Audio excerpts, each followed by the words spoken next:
Good morning, good morning, good morning, good morning. A very good morning, all of you. Good morning, Deepshikha, Varun, Diwali, Deepti, Preeti, Rahul, Oshan, Rishika, Mohammed. A very good morning, all of you. Jyoti, a good morning, good morning, good morning. A very good morning, all of you.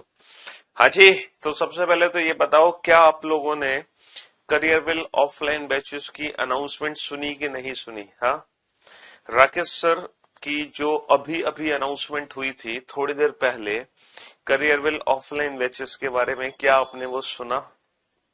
अगर वो announcement नहीं सुना है तो उस announcement को आप जरूर सुनिए। बुक, बेटा खुशखबरी है आप लोगों के लिए, बुक प्रिंट होने चली गई है। ठीक है, तो बस जितना टाइम उस बुक प्रिंटिंग में लगेगा, मेरे ख्याल से 1 वीक का टाइम लगेगा। तो 1 वीक मतलब ये मान लो कि next week book definitely available हो जाएगी ऑनलाइन। ठीक है, तो भाई आपके प्यार और आपके सपोर्ट की वजह से ये सब कुछ हो पाया है संभव, है ना? हाँ जी। और जो राकेश सर की बैच की ऑफलाइन बैचेस की अनाउंसमेंट है, आप उस अनाउंसमेंट को जरूर देखें बेटा। वो लाइव क्लासेस में आपको शो हो जाएगी अनाउंसमेंट। सबसे पहली कैटेगरी बनी हुई है राकेश सर की अनाउंसमेंट की, सबसे फर्स्ट कैटेगरी। हाँ जी, जब आप लाइव क्लासेस को देखते हो ना तो सबसे ऊपर है ऑफलाइन बैचेस अनाउंसमेंट। सारे के सारे जो बैचेस हैं वो free free free of cost आ रहे हैं आप लोगों के लिए, फ्री ऑफ कॉस्ट। ठीक है, अगर आप लोग मुखर्जी नगर आकर पढ़ना चाहते हैं, इफ यू आर इंटरेस्टेड, या फिर कुछ जो आपके भाई बंधु ऑलरेडी मुखर्जी नगर में आ चुके हैं कोचिंग की तैयारी करने, तो उनको बता दो करियरविल एप्लीकेशन पर जितने भी टीचर्स हैं उन सारे टीचर्स का ऑफलाइन फ्री बैच है मुखर्जी नगर में। तो अगर आप मुखर्जी नगर में आके हमसे पढ़ते हैं तो फ्री में पढ़ोगे। ठीक है, हाँ जी, हाँ जी। रियली में बेटा विश्वास नहीं हो रहा आपको कि रियली में, देखो ये जो बैच आ रहा है, ये बैच तो रियली में फ्री है। इस बैच की तो गारंटी है। अगले बैच के बारे में मैं कुछ नहीं कमिटमेंट कर सकता आपसे, बट ये जो बैच आ रहा है पहला, ये तो रियली में फ्री है। ठीक है, हाँ जी। सिर्फ एक्सेप्ट Rakesh sir batch, Rakesh sir के बैच की फीस होगी, बाकी सारे बैचेस फ्री होंगे। ठीक है, और देखो वो इसलिए है क्योंकि आप लोगों को पता है कि जब ऑफलाइन हमने पूरा करियरविल टावर बनाया है, पूरा स्टाफ अपॉइंट किया है, ताम झाम ये सब अगड़म जगड़म, तो बहुत सारे खर्चा होता है। तो एटलीस्ट उतना खर्चा तो निकलना चाहिए ना कहीं से, और उससे उतना ना निकले तो उससे कम भी निकले। तो बस उस वजह से सिर्फ राकेश सर के बैच की फीस रखी गई है, बाकी सारे बैच फ्री ऑफ कॉस्ट है। जरूरी नहीं कि बाकी बैचेस को पढ़ने के लिए आपको राकेश सर का बैच खरीदना पड़ेगा, ये भी कोई जरूरी नहीं है। आप सीधा किसी भी बैच को फ्री ऑफ कॉस्ट पढ़ सकते हो, चाहे वो इंग्लिश में गोपाल सर हो या जयदीप सर हो, रीजनिंग में मैं हूं या अरुण सर हो, और मैथ्स में राकेश सर हैं, और आदित्य सर का फ्री ऑफ कॉस्ट होगा। हाँ जी, नहीं एप्लीकेशन पे नहीं मिलेगी ऑफलाइन क्लास। देखो एप्लीकेशन पे क्यों मिलेगी, एप्लीकेशन पे तो हम आपको ऑनलाइन पढ़ा रहे हैं ना, एप्लीकेशन पर तो हम आपको ऑनलाइन पढ़ा रहे हैं, तो वो ऑफलाइन नहीं मिलेगा एप्लीकेशन पे। हम ऐसा नहीं करेंगे कि ऑनलाइन को ही ऑफलाइन या ऑफलाइन को ही ऑनलाइन चला दे, ऐसा नहीं है। ऑफलाइन अलग सेगमेंट होगा, ऑनलाइन सेगमेंट बिल्कुल अलग होगा, बिल्कुल अलग होगा। ठीक है, ऑफलाइन अलग ऑनलाइन अलग। गगन सर की मैथ्स की ऑफलाइन की अभी कोई अनाउंसमेंट नहीं हुई है, तो उनसे अभी हमारा है ना, तो उनकी अभी कोई अनाउंसमेंट नहीं हुई है। हम्म, तो भाई आप लोग तो हमारे साथ जुड़े हुए हैं ऑनलाइन। देखो मैं ये इन्फॉर्मेशन तो उन बच्चों के लिए है जो मुखर्जी नगर आपके दोस्त भाई बंधु आ चुके हैं, आप उनको बता देना फोन करके। आप लोग तो जहां हो वहीं बेस्ट पढ़ रहे हो, आपको आने की दिक्कत, आपको आने की जरूरत क्या है? क्यों भाई, आप तो जहां हो वहीं बैठ के पढ़ रहे हो, आपको आने की जरूरत क्या है? हाँ जी, वो बैच पूरा फ्री होगा। जी हाँ बिल्कुल, मतलब विश्वास नहीं हो रहा और डाइजेस्ट नहीं हो रही ये सारी बातें, लेकिन बहुत जल्द हो जाएंगी, टेंशन ना लो। हाँ जी मैम मुखर्जी, कब से हो रही है स्टार्ट क्लासेस? 8 मार्च। देखो सबकी डेट दी हुई है, आप उसको देख लेना एक बार जरूर, अनाउंसमेंट सुन लेना। चलिए साहब, तो लास्ट क्लास में हमने sitting arrangement topic completely finish किया था, है ना? सिटिंग अरेंजमेंट टॉपिक हमने कंप्लीटली फिनिश किया, और आज हम फिनिश करेंगे पजल चैप्टर। ठीक है, तो आज जो हम फिनिश करने जा रहे हैं उस चैप्टर का नाम है पजल। उस चैप्टर का नाम है पजल। पजल चैप्टर आज हम शुरू करने जा रहे हैं। ठीक है, पजल चैप्टर फिनिश तो नहीं कर सकते बट स्टार्ट जरूर कर सकते हैं। और ये एक ऐसा चैप्टर है जो हर एग्जाम में आता है। ऐसा कोई एग्जाम नहीं है जिस एग्जाम में पजल चैप्टर के क्वेश्चंस ना आते हो। ऐसा कोई पेपर नहीं है जिसमें, है ना, जिसमें पजल के क्वेश्चंस ना पूछे जाते हो। ऐसा कोई एग्जाम ही नहीं है। हाँ, फिनिश नहीं बेटा, स्टार्ट करेंगे आज पजल को। तो अगर हम बात करें टाइप्स ऑफ पजल की, तो पजल भी ना बहुत टाइप की होती है। बहुत टाइप्स के क्वेश्चंस हैं जो पजल के अंदर बनते हैं। बहुत टाइप के क्वेश्चन है जो पजल के अंदर बनते हैं।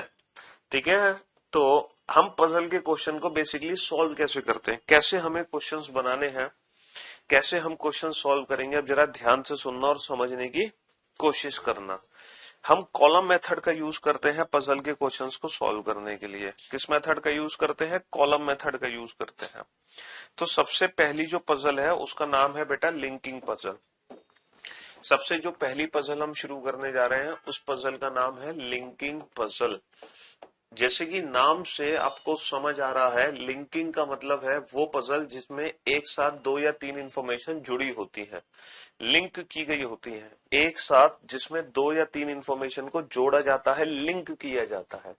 सबसे पहली पजल हम ये पढ़ेंगे, लिंकिंग पजल। देखो, पहला क्वेश्चन मैं आप लोगों को सॉल्व करके दिखाऊंगा, उसके बाद जितने भी क्वेश्चन होंगे वो आप लोग खुद से सॉल्व करने हैं। ये सबसे पहला क्वेश्चन है पजल का जो आपके स्क्रीन पर है, आपकी नजरों के सामने।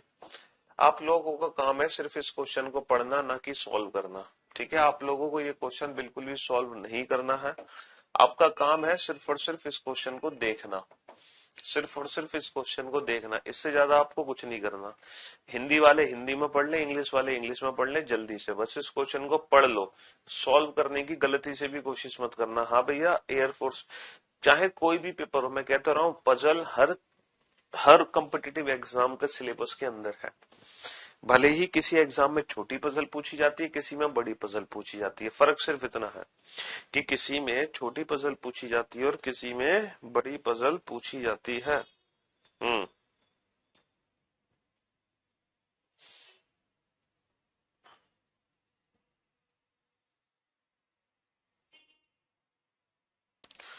हाँ जी, समझ आ रही है बात आपको? तो ये जो पहला क्वेश्चन है ना, इस क्वेश्चन को मुझे सॉल्व करने दो कि आखिर ये क्वेश्चन सॉल्व होगा कैसे। देखो, क्वेश्चन में क्या है कि 7 दोस्त हैं और वो अलग अलग कक्षा में पढ़ते हैं और उनको अलग अलग कलर पसंद है। ठीक है, तो इस पजल को बोला जाता है लिंकिंग पजल। लिंकिंग पजल जिसमें हमने एक ही पर्सन से 2 या 3 इंफॉर्मेशन को जोड़ के रख दिया। भैया 7 दोस्त हैं और वो अलग अलग कक्षा में पढ़ते हैं और हर व्यक्ति को अलग अलग रंग पसंद है, हर व्यक्ति को अलग अलग रंग पसंद है। ठीक है, यहां से हम क्वेश्चन शुरू कर सकते हैं। जे लाइक्स रेड कलर, जे लाइक्स रेड कलर।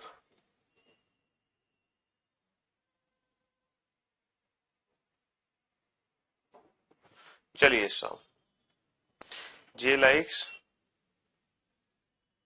हाँ जी, यहां से हम क्वेश्चन शुरू कर सकते हैं। जे लाइक्स रेड कलर, जे को लाल रंग पसंद है, जे को लाल रंग पसंद है।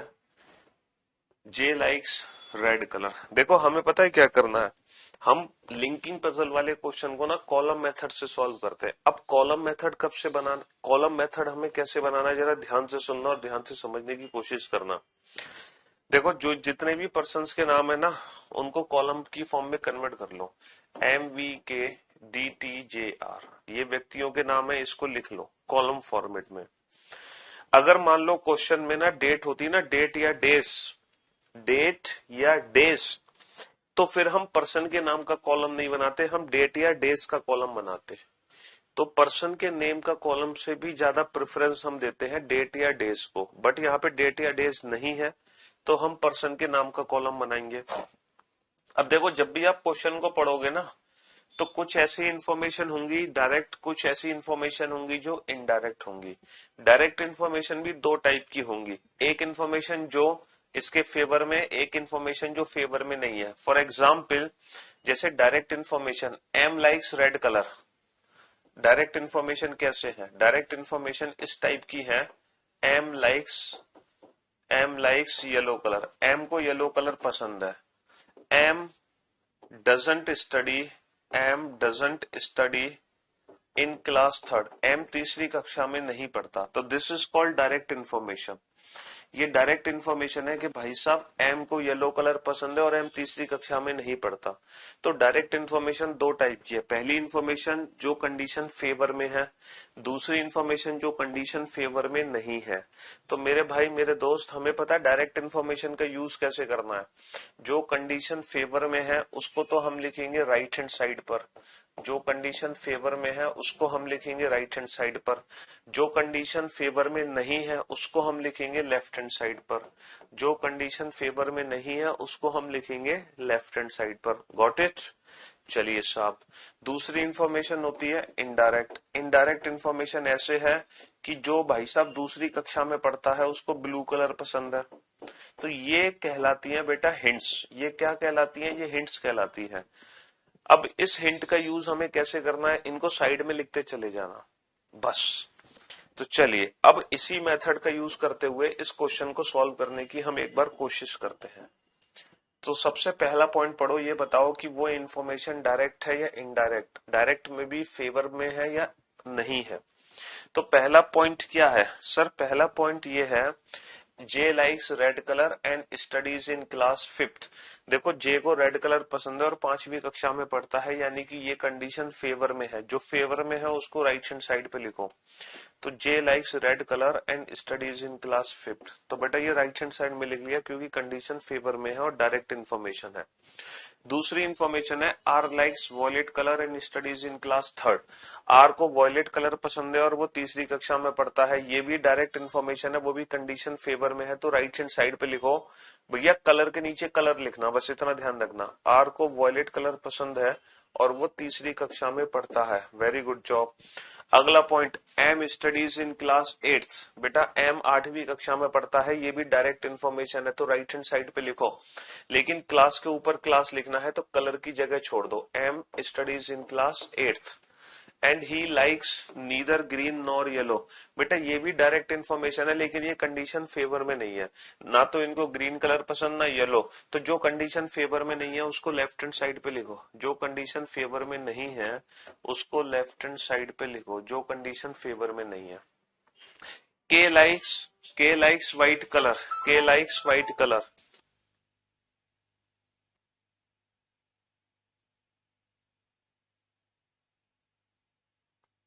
के लाइक्स व्हाइट कलर।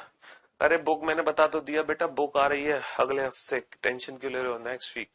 के लाइक्स व्हाइट कलर, के को व्हाइट कलर पसंद है, तो बेटा जो कंडीशन फेवर में है उसको राइट हैंड साइड पे लिखो, के लाइक्स व्हाइट कलर।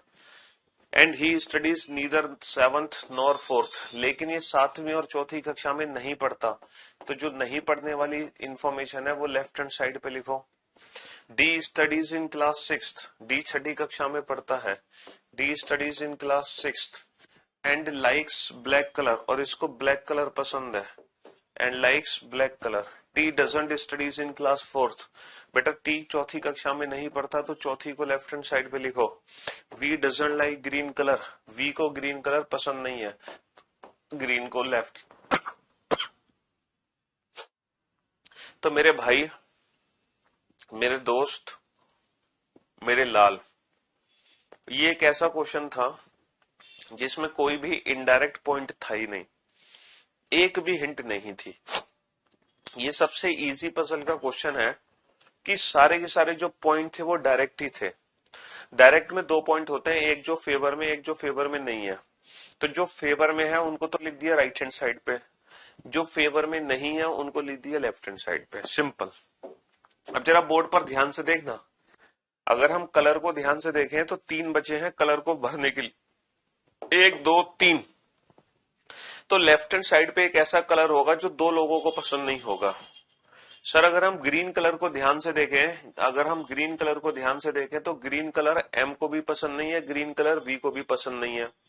तो भाई साहब अगर ग्रीन कलर एम और बी को पसंद नहीं है तो ग्रीन कलर आखिर पसंद किसको है? सर ग्रीन कलर फिर टी को पसंद है। अगर ग्रीन कलर एम और वी को पसंद नहीं है तो डेफिनेटली ग्रीन कलर टी को पसंद है। अच्छा, जो येलो कलर है वो एम को नहीं पसंद। अगर येलो कलर एम को नहीं पसंद तो येलो कलर किसको पसंद है? फिर येलो कलर वी को पसंद होगा। और बेटा कलर बच कौन गया? कलर बच गया ब्लू, तो ब्लू कलर को यहाँ पे लिख दो। अब जरा ध्यान से देखो बेटा, चौथी कक्षा में के भी नहीं पढ़ता, चौथी कक्षा में टी भी नहीं पढ़ता, चौथी कक्षा में के भी नहीं पढ़ता, चौथी कक्षा में टी भी नहीं पढ़ता, तो आखिर चौथी कक्षा में पढ़ेगा कौन? सर चौथी कक्षा में फिर पढ़ेगा वी, है ना, चौथी कक्षा में वी पढ़ेगा। अच्छा, सातवीं कक्षा में के नहीं पढ़ता, अगर सातवीं कक्षा में के नहीं पढ़ता तो सातवीं कक्षा में पढ़ेगा कौन? टी। क्लास कौन सी बची? 9th, और हो गया पजल पूरा। लो भाई साहब, ये पजल कंप्लीट हो गया। अब इस पजल से रिलेटेड चाहे 2 क्वेश्चन पूछे चाहे 5 क्वेश्चन पूछे, हम बड़े प्यार से सॉल्व कर सकते हैं।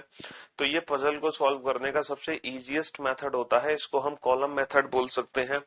करना बस इतना सा है कि राइट हैंड साइड पे वो इन्फॉर्मेशन जो फेवर में है, लेफ्ट हैंड साइड पे वो इन्फॉर्मेशन जो फेवर में नहीं है। हाँ, देखा जादू, जिंदगी में सोचा था कि पजल के क्वेश्चन ऐसे भी सॉल्व हो जाते हैं। टेंशन ना लो बेटा, ये तो बेसिक लेवल की पजल है, लेकिन हम बैंकिंग पीओ मेंस लेवल की पजल तक पहुंचेंगे। ठीक है, जैसे सीटिंग अरेंजमेंट में पहुंचे थे वैसे यहाँ भी पहुंचेंगे, तो घबराने की आपको आवश्यकता नहीं है मेरे भाई। गजब गजब गजब, अल्टीमेट अल्टीमेट अल्टीमेट, लाजवाब, शानदार, बेहतरीन, मौजा ही मौजा। ग्रेट ग्रेट ग्रैंडफादर ऑफ चलिए साहब, ओ माय गॉड, ये हमारा ऐप है, ये हमारे पीयूष सर है, और ये हमारी रीजनिंग चल रही है? हम्म, ये हम है, ये आपके कमेंट है, और ये हमारे सीटिंग अरेंजमेंट नहीं, पजल हो रहा है। चलिए साहब, अब आ जाते हैं अगले क्वेश्चन की तरफ, और इस नेक्स्ट क्वेश्चन को सॉल्व कीजिए। हाँ जी, ये सेकंड क्वेश्चन आपके सामने है, इस क्वेश्चन को सॉल्व कीजिए। 6 दोस्त बैठे हैं, है ना, 6 दोस्त हैं, और वो अलग अलग अलग अलग अलग अलग अलग अलग अलग अलग विशेषज्ञता है उनके पास, अलग अलग स्पेशलाइजेशन है। कोई इंजीनियर, मतलब अलग अलग स्पेशलाइजेशन है, इंजीनियरिंग सब्जेक्ट्स, मेट्रोलॉजी है किसी के बाद, टेलीकम्युनिकेशन, और सबको एक अलग अलग गेम पसंद है। कोशिश करो फटाफट से इस क्वेश्चन को बनाने की। एसएससी के लिए बेटा पहली 2 क्लास सफिशिएंट है पजल की, पहली 2 क्लास पजल की सफिशिएंट है।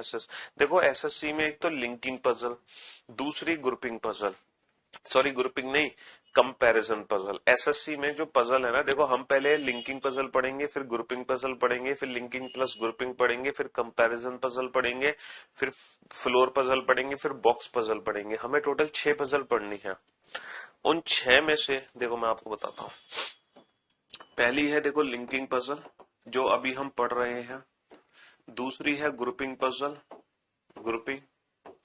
फिर नेक्स्ट हम पढ़ेंगे कंपैरिजन पजल, कंपैरिजन पजल। उसके बाद नेक्स्ट हम पढ़ेंगे फ्लोर पजल, फिर हम पढ़ेंगे बॉक्स पजल।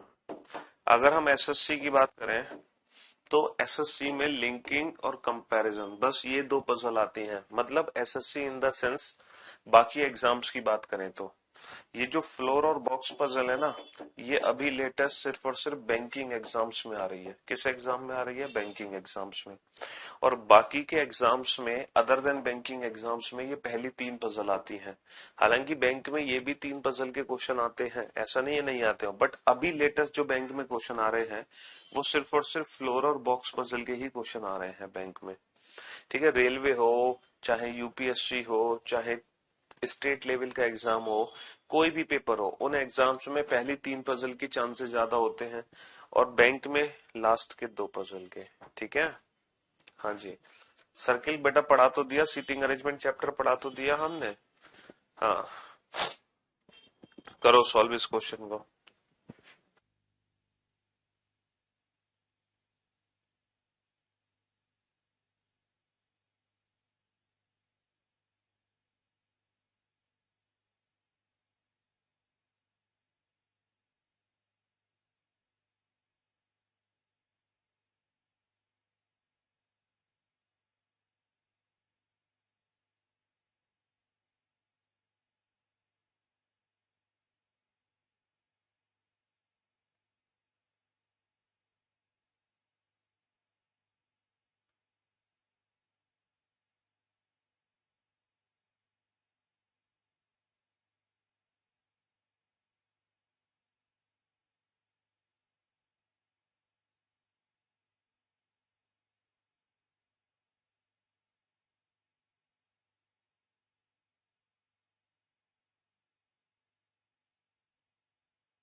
हर एक बच्चे को सॉल्व करना, सॉल्व करो जल्दी से।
हाँ जी, चलिए अब देखते हैं कितने सारे स्टूडेंट ने इस क्वेश्चन को बनाया है।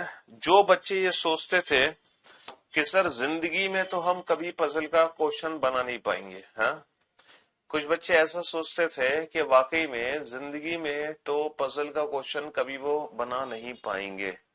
चलिए देखते हैं क्या वास्तव में ऐसा ही है। चलो पहले तो फ्रेंड्स के नाम लिख लेते हैं। क्या क्या नाम है दोस्तों के? दीपक, वरुण, अनित, नीलेश, राजेश और सिद्धार्थ। ठीक है, हाँ जी।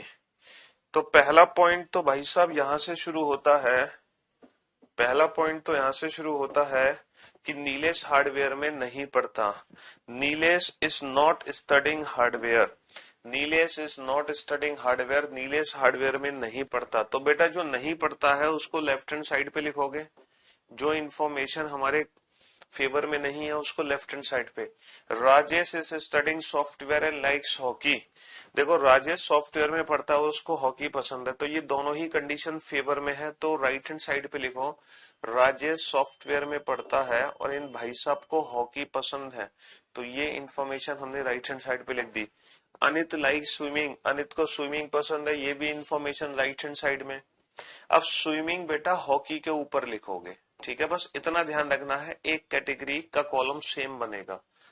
चलिए, and he is not studying hardware, बेटा ये हार्डवेयर में नहीं पढ़ता, तो जो नहीं पढ़ता है उसको लेफ्ट हैंड साइड पे लिखो। The one who likes football is studying electrical. अब देखो फुटबॉल के साथ इलेक्ट्रिकल है, इलेक्ट्रिकल के साथ फुटबॉल है, तो बेटा इसी को बोलते हैं हिंट, इसी को बोलते हैं इनडायरेक्ट पॉइंट, क्योंकि फुटबॉल के साथ इलेक्ट्रिकल हम यहां भी रख सकते हैं, फुटबॉल के साथ इलेक्ट्रिकल यहां भी रख सकते हैं, फुटबॉल के साथ इलेक्ट्रिकल यहां भी रख सकते हैं, फुटबॉल के साथ इलेक्ट्रिकल यहां भी रख सकते हैं। तो बेटा कितनी पॉसिबिलिटी है?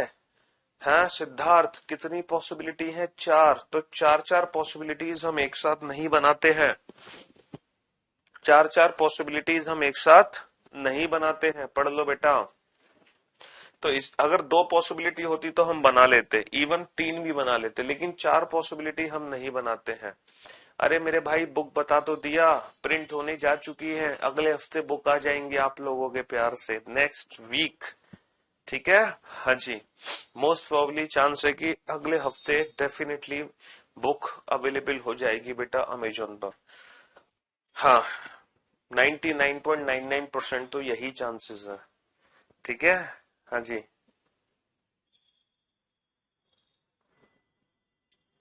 चलिए नेक्स्ट नेक्स्ट पॉइंट पर आते हैं।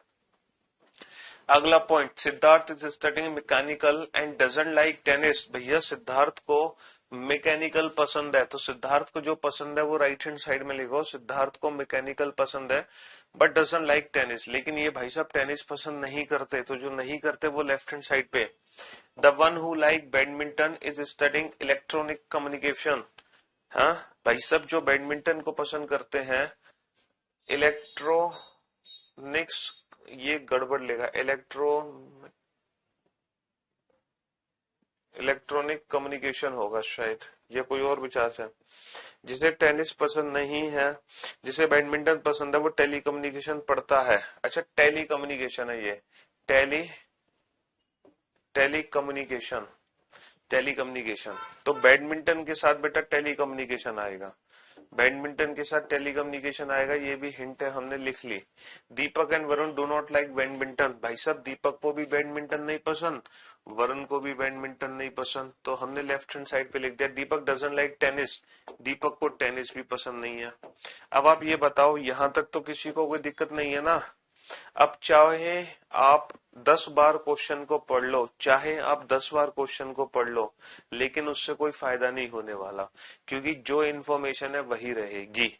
अब इसी इन्फॉर्मेशन से देखो क्वेश्चन कैसे बनाना है, बोर्ड पर ध्यान से देखना। बैडमिंटन के साथ टेलीकम्युनिकेशन, ये 2 हिंट है, इनमें से किसी एक हिंट का यूज करो। मान लो हम बैडमिंटन के साथ टेलीकम्युनिकेशन को रखना चाहते हैं, तो क्या मैं बैडमिंटन के साथ टेलीकम्युनिकेशन को रख सकता हूँ? नहीं रख सकता, क्योंकि दीपक को बैडमिंटन नहीं पसंद। बैडमिंटन के साथ टेलीकम्युनिकेशन को नहीं रख सकता, क्योंकि वरुण को बैडमिंटन नहीं पसंद। बैडमिंटन के साथ टेलीकम्युनिकेशन नहीं आ सकता, क्योंकि यहाँ पे मैकेनिकल ऑलरेडी है। तो 100% बैडमिंटन के साथ टेलीकम्युनिकेशन सिर्फ यही आ सकता है, और इसके अलावा बैडमिंटन के साथ टेलीकम्युनिकेशन कहीं नहीं आ सकता, और इसके अलावा बैडमिंटन के साथ टेलीकम्युनिकेशन कहीं भी नहीं आ सकता, सिर्फ और सिर्फ यही आ सकता है बैडमिंटन के साथ टेलीकम्युनिकेशन, और कहीं नहीं आएगा। ठीक है, बैडमिंटन के साथ टेलीकम्युनिकेशन। अच्छा, फुटबॉल के साथ इलेक्ट्रिकल, फुटबॉल के साथ इलेक्ट्रिकल यहाँ पे नहीं आ सकता, 2 जगह आ सकता है फुटबॉल के साथ इलेक्ट्रिकल। लेकिन उससे पहले मुझे एक बात बताओ, जो टेनिस है बेटा वो सिद्धार्थ को नहीं पसंद, टेनिस दीपक को नहीं पसंद। तो टेनिस अगर सिद्धार्थ और दीपक को नहीं पसंद, तो आखिर टेनिस पसंद किसको है? टेनिस दीपक को नहीं पसंद, टेनिस सिद्धार्थ को नहीं पसंद, तो टेनिस कौन पसंद करता है? सर टेनिस पसंद करेगा वरुण। अब बताओ, फुटबॉल के साथ इलेक्ट्रिकल को मैं कहाँ रखूं? सर फुटबॉल के साथ इलेक्ट्रिकल डेफिनेटली यही आएगा, फुटबॉल के साथ इलेक्ट्रिकल, इसके अलावा कोई जगह ही नहीं बचती फुटबॉल के साथ इलेक्ट्रिकल। तो मेरे भाई मेरे दोस्त, मेरे भाई मेरे दोस्त, यहाँ पर क्या आएगा? सर यहाँ पर आएगा क्रिकेट। यहाँ पर क्या आएगा? यहाँ पर आएगा क्रिकेट। और वरुण और अनित बचे, बैडमिंटन और हार्डवेयर बचा। तो यहाँ पर एक ब्रांच हार्डवेयर नहीं आ सकती, तो हार्डवेयर जो ब्रांच है वो यहाँ आएगी, और ब्रांच बची कौन सी? मेट्रोलॉजिकल। और इसके बाद ये क्वेश्चन हो गया कंप्लीट। अब चाहे 2 क्वेश्चन पूछे, चाहे 5 क्वेश्चन पूछे, आप 2 से 5 कितने भी क्वेश्चन आपको पूछे इस इंफॉर्मेशन से रिलेटेड, आप हर क्वेश्चन का आंसर बड़े प्यार से दे सकते हो, आप हर क्वेश्चन का आंसर बड़े प्यार से दे सकते हो। चाहे 2 क्वेश्चन पूछे, चाहे 5 क्वेश्चन पूछे, नहीं दे सकते?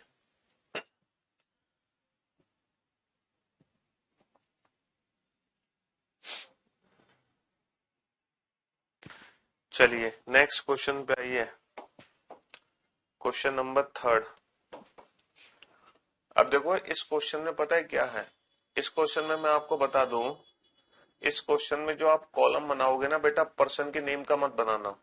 इस क्वेश्चन में जो कॉलम बनेगा वो कॉलम बनेगा डेज का, क्योंकि मैंने आपको बताया है कि अगर क्वेश्चन में डेज है बेटा, तो हमेशा हम डेज का ही कॉलम बनाते हैं।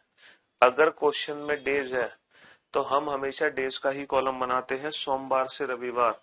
बेटा मंडे टू संडे का कॉलम बनाओ, Monday to Sunday, Monday to Sunday, Monday to Sunday का कॉलम बनाओ, फिर क्वेश्चन को सॉल्व करो फटाफट से।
बेटा मंडे टू संडे ही लिखना पड़ेगा, सिर्फ और सिर्फ मंडे टू संडे।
कोशिश करो बेटा, कोशिश, डेफिनेटली क्वेश्चन बनेगा 100%। हार मत मानो, कोशिश करो।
हाँ जी। तो मेरे भाई, बनाया क्वेश्चन आप लोगों ने? भले ही एक क्वेश्चन बनाओ, लेकिन क्वेश्चन बनना जरूर चाहिए।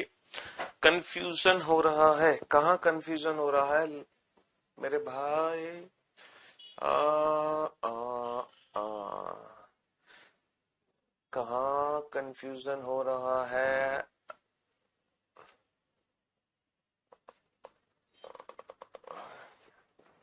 चलिए यहां से क्वेश्चन बनाने की कोशिश हम करते हैं। ठीक है, यहां से हम क्वेश्चन बनाने की कोशिश करते हैं। और हाँ जी, तो जैसे कि मैंने आपसे कहा कि सबसे पहले हम क्या करेंगे सर, सबसे पहले हम डेज का कॉलम बनाएंगे मंडे टू संडे। तो Monday, Tuesday, Wednesday, Thursday, Friday, Saturday, Sunday. बहुत ध्यान से सुनना बेटा क्वेश्चन, बहुत ध्यान से। पहला पॉइंट ये है, R teachers bio on Friday. R teachers bio on Friday. R teachers bio on Friday. R teachers bio on Friday. R teachers bio on Friday. सबसे पहला पॉइंट है ये, R teachers bio on Friday. ठीक है। दूसरा point है, Q teachers maths on the previous day on which the professor teachers physics. देखो next point है कि क्यू भाई साहब मैथ्स पढ़ाते हैं, लेकिन किससे पहले पढ़ाते हैं? फिजिक्स वाले दिन से ठीक पहले पढ़ाते हैं। क्यू मैथ्स पढ़ाते हैं, फिजिक्स वाले दिन से ठीक पहले पढ़ाता है। ये हिंट है हमारे लिए, ये मैंने साइड में लिख ली, क्योंकि इस हिंट का यूज अभी मैं कर नहीं सकता, बहुत सारी पॉसिबिलिटी बन जाएंगी वरना। V teaches on Sunday but doesn't teach chemistry और इंग्लिश। देखो वी संडे को पढ़ाता है, लेकिन ना तो केमिस्ट्री पढ़ाता है ना इंग्लिश। तो जो इन्फॉर्मेशन फेवर में नहीं है वो लेफ्ट हैंड साइड पे लिख लो। S teachers eco on the previous day on which you teachers. तो देखो एस इकोनॉमिक्स पढ़ाता है, लेकिन किससे ठीक पहले पढ़ाता है? यू से ठीक पहले पढ़ाता है। तो ये भी हिंट है, ये भी साइड में मैंने लिख ली। P teachers geography on Tuesday. तो भाई साहब ट्यूसडे को पी ज्योग्राफी पढ़ाता है। P teachers geography on Tuesday. P teachers geography on Tuesday. T doesn't teach English. T अंग्रेजी नहीं पढ़ाता। तो भाई साहब टी अंग्रेजी नहीं पढ़ाता। बस यही इंफॉर्मेशन है, इससे ज्यादा इंफॉर्मेशन आपको नहीं मिल सकती है। चाहे आप इस क्वेश्चन को 10 बार पढ़ लो, चाहे आप इस क्वेश्चन को 10 बार पढ़ लो, इससे ज्यादा इंफॉर्मेशन आप ले भी नहीं पाओगे। यही मैक्सिमम इंफॉर्मेशन है। अब हम क्या करें, हमारे पास दो हिंट्स हैं। अब इन दोनों हिंट्स में से किस हिंट का यूज करें? अगर पहले मैं मैथ्स फिजिक्स को एक साथ रखता हूं, तो बेटा मैथ्स फिजिक्स को मैं वेडनेसडे थर्सडे में रख सकता हूं, मैथ फिजिक्स को मैं सैटरडे संडे में रख सकता हूं। तो बेटा मैथ्स फिजिक्स को मैं एक साथ दो जगह रख सकता हूं, यहां भी और यहां भी।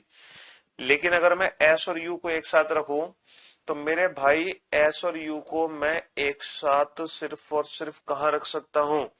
एस और यू को मैं एक साथ सिर्फ और सिर्फ यही रख सकता हूं, वेडनेसडे थर्सडे में। इसके अलावा मैं एस और यू को एक साथ कहीं रख ही नहीं सकता। एस और यू को मैं एक साथ कहां रख सकता हूं? एस और यू को एक साथ मैं सिर्फ और सिर्फ यहीं रख सकता हूं। इसके अलावा मैं एस और यू को एक साथ कहीं रख ही नहीं सकता। एस और यू को मैं कहीं एक साथ रख ही नहीं सकता इसके अलावा। ठीक है, हाँ जी। तो एस के आगे इकोनॉमिक्स है। अब हम इस वाली हिंट को रख सकते हैं, मैथ्स और फिजिक्स को।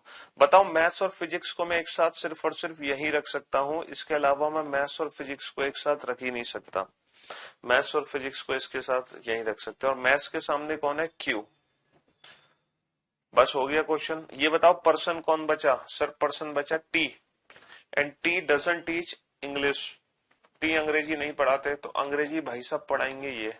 और सब्जेक्ट कौन सा बचा? केमिस्ट्री। और ये इन्फॉर्मेशन हो गई कंप्लीट। अब बताओ ये पजल बनी कि नहीं बनी? हाँ, तो इस पजल में दो हिंट्स थी, और इन हिंट्स का यूज हमने बाद में किया। और वही सेम कॉलम मेथड है, राइट हैंड साइड में वो कंडीशन जो फेवर में है, लेफ्ट हैंड साइड में वो जो फेवर में नहीं। और बड़े इजीली मेथड से हमने इस पजल को सॉल्व कर दिया, बड़े प्यार से इस पजल को सॉल्व कर दिया हमने। ठीक है, हाँ जी, मजा तो आएगा ही अल्टीमेट। चलिए नेक्स्ट क्वेश्चन पे आते हैं। अब जो बच्चे, बेटा अगर आपको लगता है ना कि पॉसिबिलिटी बन रही है, तो आप पॉसिबिलिटीज भी बना लिया करो। इफ यू थिंक कि यहाँ पर पॉसिबिलिटीज बनेंगी तो आप पॉसिबिलिटीज बना लिया करो। क्या बना लिया करो? पॉसिबिलिटीज। देखो, दो मैक्सिमम तीन पॉसिबिलिटी एक साथ बना लिया करो। अगर पीओ मेंस लेवल का क्वेश्चन है तो चार भी बन जाएंगी। अगर बैंक का क्वेश्चन है पीओ मेंस लेवल का तो चार। बाकी अगर एग्जाम का है तो दो या तीन पॉसिबिलिटी बस, इससे ज्यादा नहीं। दो तीन से ज्यादा पॉसिबिलिटी मत बनाया करो। अगर दो तीन से ज्यादा है तो उसको फिर लिख लिया करो एज ए हिंट की फॉर्म में, जिनका यूज हम बाद में कर सकते हैं। चलिए सर, इस चैप्टर को देखकर ऐसा लग रहा है जिससे कि बहुत ज्यादा प्रैक्टिस करनी पड़ेगी। देखो ये जो क्वेश्चन है ना बेटा, ये 5-5 नंबर के क्वेश्चन है, 5-5। हमको इतना अप्रोच का बात है, ये 5-5 नंबर के क्वेश्चन है। तो ये बड़े बड़े क्वेश्चन है बेटा, छोटे छोटे क्वेश्चन नहीं है। तो थोड़ा सा तो टाइम टेकन होंगे ही ना, बट कोई बात नहीं, जैसे जैसे प्रैक्टिस होगी वैसे वैसे आप इन क्वेश्चंस को बनाने लगोगे। चलो कोशिश करो इस क्वेश्चन को बनाने की।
बेटा Megha, SBI PO mains level तक भी पहुंचेंगे, लेकिन स्टार्टिंग तो हम बेसिक लेवल से ही करेंगे ना। और जो पजल के क्वेश्चन हैं जो एसबीआई पीओ मेंस लेवल में आते हैं वो आते हैं बॉक्स एंड फ्लोर पजल के। तो बॉक्स और फ्लोर पजल में हम उस लेवल तक पहुंचेंगे, बट हैव सम पेशेंस, थोड़ा पेशेंस आपको रखना पड़ेगा, है ना। हाँ जी। English is taught neither on Tuesday nor on Saturday. ना तो इंग्लिश ट्यूसडे को पढ़ाई जाती है और ना ही इंग्लिश सैटरडे को पढ़ाई जाती है। ना ही इंग्लिश ट्यूसडे को, ना ही इंग्लिश सैटरडे को।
हाँ जी, चलिए करें इस क्वेश्चन को सॉल्व। हम्म, बोलो। सर व्याख्यान क्या है? लेक्चरर से व्याख्यान।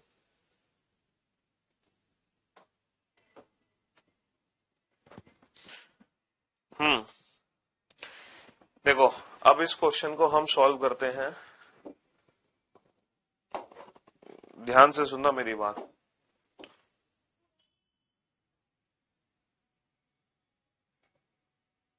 यहां से मंडे टू संडे है, मंडे टू संडे, यहां से हम अपना क्वेश्चन बना सकते हैं। Monday to Sunday.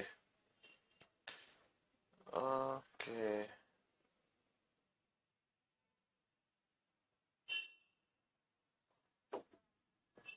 लेकिन थोड़ा सा स्पेस चाहिए तो क्वेश्चन को हमें छोटा करना पड़ेगा। आप भी की लैंग्वेज में देखो, अभी तक तो आपने पढ़ ही लिया होगा क्वेश्चन। हाँ जी, अब जरा ध्यान से सुनना और ध्यान से समझना। मंडे टू संडे है, तो Monday Tuesday Wednesday Thursday Friday Saturday Sunday. पहला पॉइंट ये है, chemistry is taught on Thursday, तो भाई साहब थर्सडे को केमिस्ट्री पढ़ाई जाती है। English is taught on the day immediately next to the when zoology is taught. देखो, जब जूलॉजी है उसके तुरंत बाद अंग्रेजी है, जूलॉजी के तुरंत बाद अंग्रेजी है। English is taught neither on Tuesday nor on Saturday. भाई साहब इंग्लिश गलती से भी ना तो ट्यूसडे को है ना ही सैटरडे को है। तो मेरे दोस्त मेरे भाई, इंग्लिश ट्यूसडे को भी नहीं है, इंग्लिश सैटरडे को भी नहीं है। तो कहीं ना कहीं एक जगह तो इंग्लिश है, कहीं ना कहीं एक जगह तो इंग्लिश है। अब इंग्लिश कहाँ कहाँ हो सकती है? इंग्लिश मंडे में हो सकती है? नहीं हो सकती, क्योंकि इंग्लिश से ऊपर जूलॉजी है। इंग्लिश मंडे में भी नहीं है, इंग्लिश ट्यूसडे को आ नहीं सकती, इंग्लिश वेंसडे को हो सकती है, इंग्लिश फ्राइडे को नहीं हो सकती, क्योंकि इंग्लिश से ऊपर जूलॉजी नहीं है। इंग्लिश सैटरडे को नहीं है, इंग्लिश संडे को। तो बेटा इंग्लिश जो सब्जेक्ट है वो कितनी जगह आ सकता है? इंग्लिश जो सब्जेक्ट है वो कितनी जगह आ सकता है? हाँ, इंग्लिश कितनी जगह आ सकता है? इंग्लिश सिर्फ दो जगह आ सकता है, वेंसडे और संडे। इसके अलावा इंग्लिश कहीं नहीं आ सकता। इंग्लिश सिर्फ और सिर्फ वेंसडे और थर्सडे में आ सकता है। तो हम क्या करें? सर दो पॉसिबिलिटीज बना लो। दो पॉसिबिलिटीज तो हम बना सकते हैं ना, दो पॉसिबिलिटीज तो हम बना सकते हैं, दो पॉसिबिलिटीज हम बना सकते हैं। इंग्लिश आ सकता है सिर्फ और सिर्फ वेंसडे और थर्सडे में, तो हम इंग्लिश को वेंसडे में भी ले सकते हैं, और हम इंग्लिश को वेंसडे और संडे में, सॉरी, इंग्लिश को हम संडे में भी ले सकते हैं, क्योंकि इंग्लिश सिर्फ दो ही जगह आ सकता है। और इंग्लिश से ठीक ऊपर जूलॉजी है, और इंग्लिश से ठीक ऊपर कौन है? जूलॉजी है। पहले तो इस चीज को अच्छे से समझो। ये बात समझ आ रही है कि नहीं आ रही है? आपको पॉसिबिलिटी समझ आ रही है कि नहीं?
हाँ जी, चलिए साहब।